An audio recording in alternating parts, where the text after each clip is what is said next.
This is Gaurav Singh, आपका स्वागत है हमारी एक और इंटरेस्टिंग वीडियो में। सो आप देख रहे हैं हमारा चैनल एडुकेटिव, जहाँ पे आपको फ्री ऑफ कंटेंट मिलता है।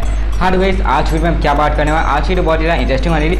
आप लोग ने उम्मीद है आपको वीडियो वाली उम्मीद है आपको ये वीडियो पसंद आएगी। ठीक है, इस वीडियो पसंद आए तो वीडियो को लाइक करिएगा, चैनल को सब्सक्राइब कर दीजिएगा और बेल आइकन दबाना ना भूलिएगा ना। तो आपने उम्मीद है मुझे उम्मीद है कि आपने पहले वीडियो देखी होगी कि समझ नहीं आ रहा क्या करें। ठीक है, मतलब जैसे कि सिलेबस पूरा चेंज हुआ है तो समझ नहीं आ रहा क्या करने वाले हैं। ठीक है, कहाँ सिलेबस आएगा, कब सिलेबस आएगा, कैसे पढ़ना है, कहाँ से शुरुआत करें, क्या करना है, कैसे करना है। ठीक है, सारे क्वेश्चंस का डाउट जितना भी है सब मैंने उस वीडियो में डाल दिया है, पूरा सारा चीज़ उसमें बता के रखी है। तो अभी नहीं देखा तो पहले जाकर उस वीडियो को देखो, उसके बाद इस पर आना। ठीक है, क्योंकि पहले जब क्लियर हो जाएगा तभी तुम प्रिपेयर करोगे हाफ ईयरली एग्जाम के लिए 2021 और 22 जो कि तुम देने जा रहे होगे अभी।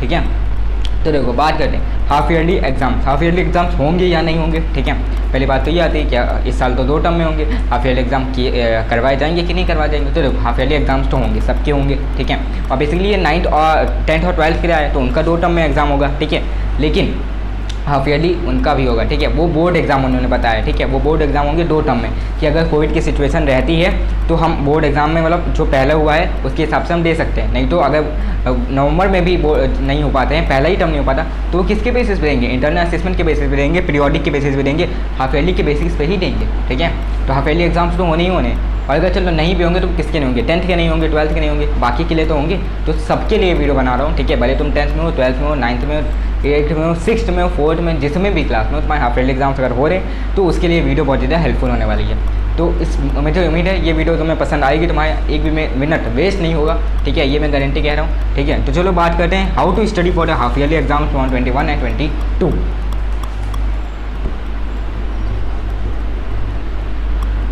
हाँ, तो जैसे कि मैंने तुम्हें पिछली वीडियो में बता दिया था कि समझ नहीं आ रहा क्या करना है। ठीक है, तो उसमें मैंने पूरा तुम्हें बता दिया है कि किस तरीके से एग्जाम होंगे। ठीक है, सारे उसमें डाउट्स क्लियर कर दिए थे। बात है यहाँ पे सारे लोग हैं। ठीक है, ये वीडियो सारे लोगों के लिए। अब यहाँ पे हम 10th 12th की तो बात नहीं कर रहे हैं, सबके हिसाब से देखना पड़ेगा कि कैसे हमें पढ़ना है। तो यहाँ पे हम सबसे पहले तो यही देख लेते हैं कि टाइम टेबल कैसे बनाना है। ठीक है, क्योंकि जो टाइम टेबल बनाएंगे उसी के हिसाब से हमें पढ़ना होगा। अब जो पढ़ना है तो देखो क्या करना है। पहली बात तो टाइम टेबल कैसे बनाना है, हाउ टू मेक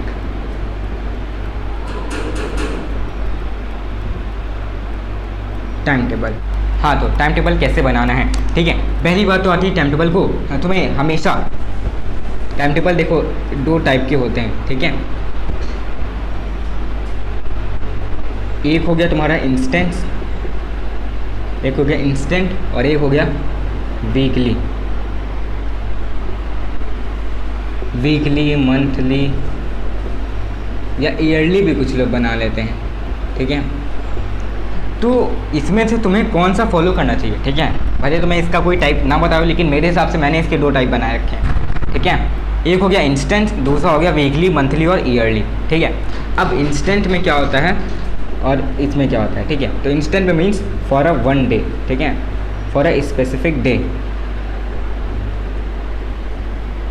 और ये होता है वीकली, मतलब तुम समझते 7 डेज, मंथली मीन्स 30 डेज और ईयरली मीन्स 365 डेज, पूरे साल के लिए। अब इसमें से जो ट्रुथ है, ठीक है, कौन सा फॉलो करना चाहिए। ठीक है, देखो मैं भी एक स्टूडेंट हूँ, मुझे भी पता है कौन सा फॉलो करना चाहिए। ठीक है, मैंने भी दोनों ट्राई करके देखे हैं।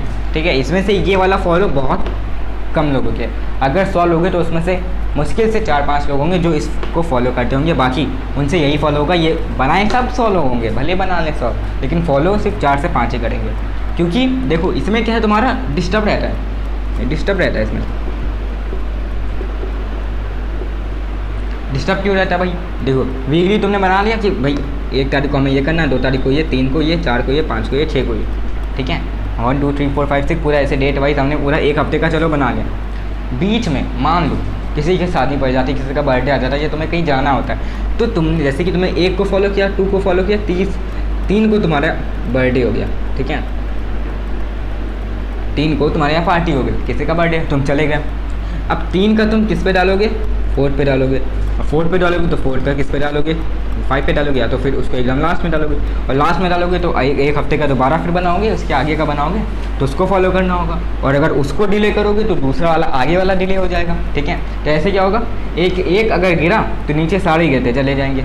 ठीक है, तो इसलिए कह रहे हैं बेस एकदम मजबूत होना चाहिए। अगर बेस मजबूत है तब तो हम नहीं गिरेंगे, और अगर बेस मजबूत नहीं है तब तो गिरने के चांसेस बहुत ही ज़्यादा है। इसलिए हमें सिर्फ बेस ही बनाना है, हमें ऊपर बिल्डिंग खड़ी ही नहीं करनी, ये समझ लो। हमें सिर्फ बेस बना के छोड़ देना है, ठीक है। बेस क्या बनाना है, एक दिन का टाइम टेबल बनाओ। जैसे कि मान लो तुम सुबह 7 AM पे उठ गए, ठीक है।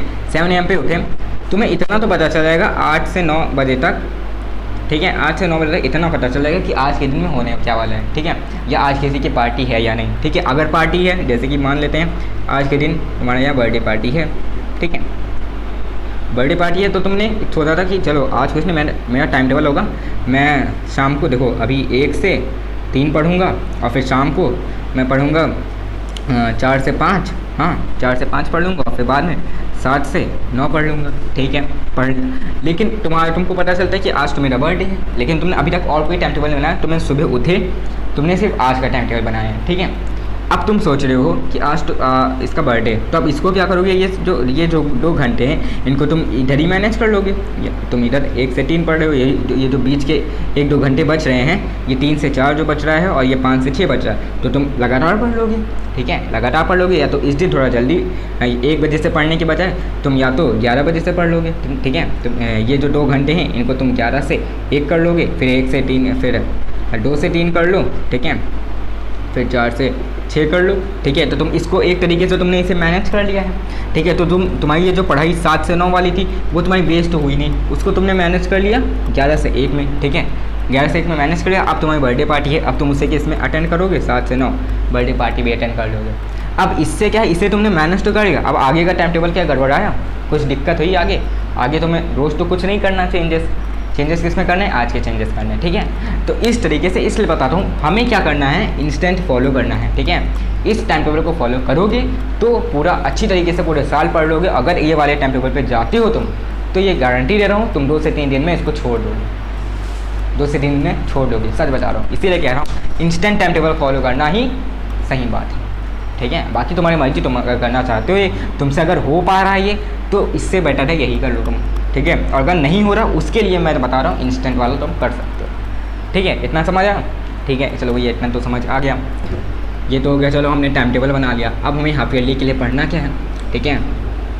अब तुम लोग ने मेरी वीडियो तो देख ही ली होगी, ठीक है, मेरी नहीं किसी और की देखी होगी। तो उसमें क्या बताया भाई, न्यू एजुकेशन पॉलिसी आई है, 2 टर्म में एग्ज़ाम होंगे क्लास 10 और 12 के, ठीक है। तो उनका क्या होगा, 50% MCQ होगा, ठीक है, और 50% उनका सब्जेक्टिव होगा, ठीक है। और जो इस साल की जो एजुकेशन पॉलिसी थी उसके हिसाब से भी जो एग्ज़ाम होने वाले थे उसमें 50% हमारा जो आएगा वो MCQ आएगा, और 50% जो हमारा आएगा वो सब्जेक्टिव आएगा, ठीक है। इससे पहले तो इस साल की, अब ये क्या था, हर लोगों के लिए, मैं हर बच्चे के लिए है कि 50% अब से MCQ होगा इस साल, और 50% सब्जेक्टिव होगा। पहले क्या था, जैसे कि हमारा 80 मार्क्स का हाफ ईयरली पेपर होता है, ठीक है, 80 मार्क्स का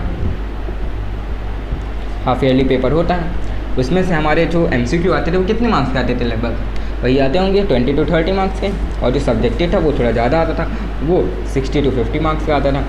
इस साल क्या कर दिए हैं उन्होंने, 50-50 कर दिया है, मीन्स MCQ जो है वो भी 40 मार्क्स का आएगा, सब्जेक्टिव जो है वो भी 40 मार्क्स का आएगा, इक्वल कर दिया। तो यहाँ पे थोड़ा इजी भी हो गया कि हाँ चलो MCQ ही अगर प्रिपेयर कर ले तो पास तो हो ही जाएंगे, और अगर सब्जेक्टिव ही प्रिपेयर कर लेंगे सिर्फ तो भी पास हो जाएंगे, ठीक है। तो अगर हम एक चीज़ पे भी फोकस कर लेते तो भी हम पास तो हो ही जाएंगे, ठीक है। पहले क्या था, अगर एक चीज़ पे फोकस करते तो पास होने के चांसेस बहुत ज़्यादा कम थे। 80 में तुम्हारे 27 तो मार्क्स पासिंग के होते हैं, और अगर MCQ हुई तुम सिर्फ पढ़ोगे, और उसमें भी ऐसा तो है नहीं कि उसमें तुम्हारे सारे सही होंगे, कुछ ना कुछ तो गलत होंगे, और अगर तुम सारे सही कर भी लेते हो तो तुम पास ही हो जाओगे। पासिंग मार्क्स हमें चाहिए नहीं, हमें क्या करें, हमें 90% चाहिए, ठीक है। तो उसके लिए क्या करना पड़ेगा, हमें समझना पड़ेगा, अच्छी तरीके से पढ़ना पड़ेगा, ठीक है। तो देखो ये तो हमने बता दिया कि इस तरीके से हमारे एग्ज़ाम होने वाले हैं, ठीक है। 50% आएगा MCQ, 50% आएगा सब्जेक्टिव, ठीक है। और भाई यहाँ पे सब वीडियो देख रहे हैं तो सबके हिसाब से मुझे बोलना पड़ेगा, सबके हिसाब से समझना पड़ेगा कि भाई एक अगर 4th क्लास का बच्चा है तो उसके लिए क्या करें कि वो 12th क्लास के बच्चे को भी उसको भी देखना है, 10th के भी देखना है, 9th के भी देखना है, 3, 4, 5, 6 सब क्या देखना है ना। तो देखो यहाँ पे बात आती है 50% MCQ है, 50% सब्जेक्टिव है, ठीक है। अब इसे प्रिपेयर कैसे करना है हाफ ईयरली एग्जाम्स के लिए, ठीक है। तो देखो बेसिकली हाफ ईयरली एग्ज़ाम मतलब क्या होता है, तुम्हारा 50% सिलेबस, ठीक है, 50% तुम्हारा सिलेबस है, ठीक है, फुल नहीं है।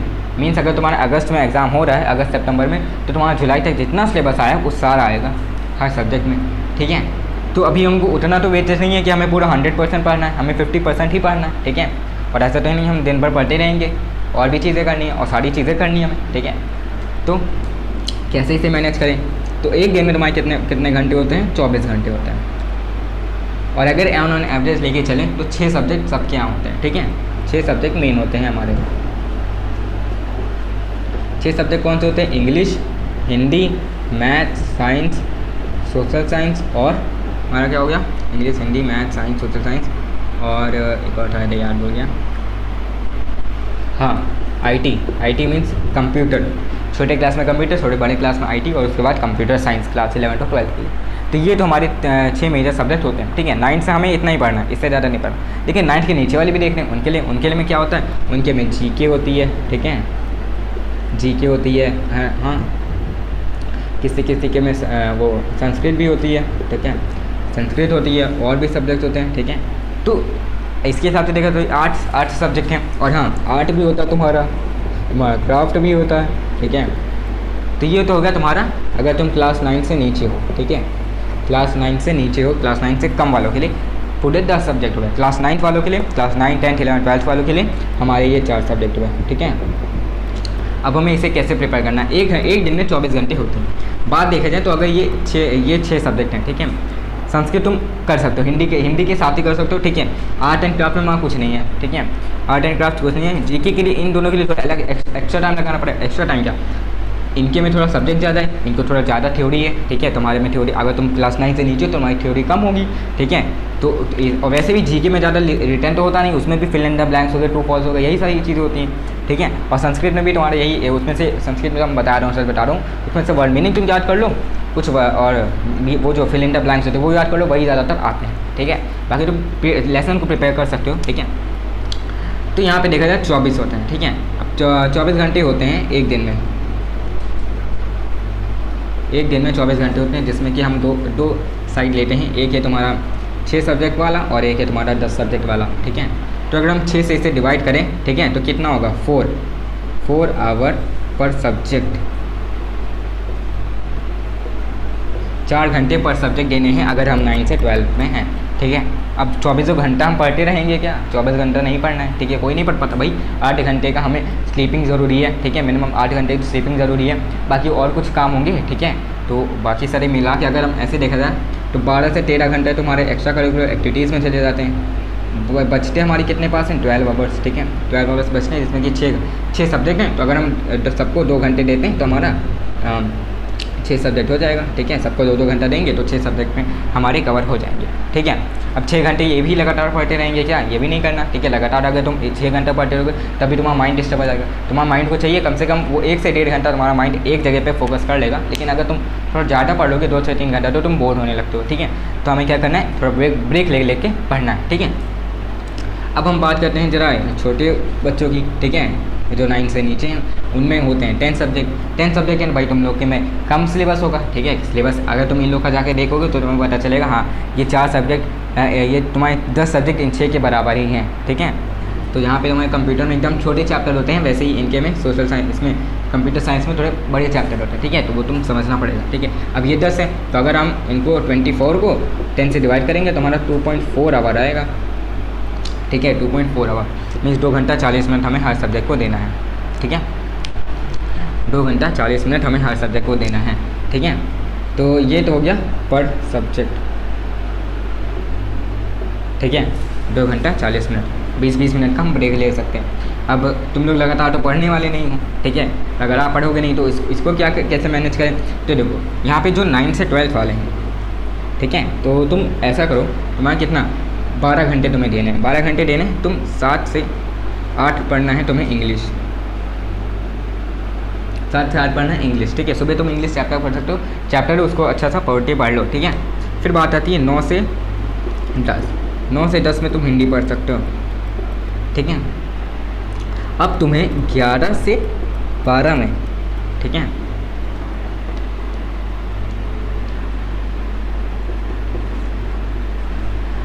तुम्हें 2 घंटे हर सब्जेक्ट को देने, लेकिन अभी हम यहाँ पे 1-1 घंटा दे रहे हैं। 11 से 12 नहीं, 11 से 1, ठीक है।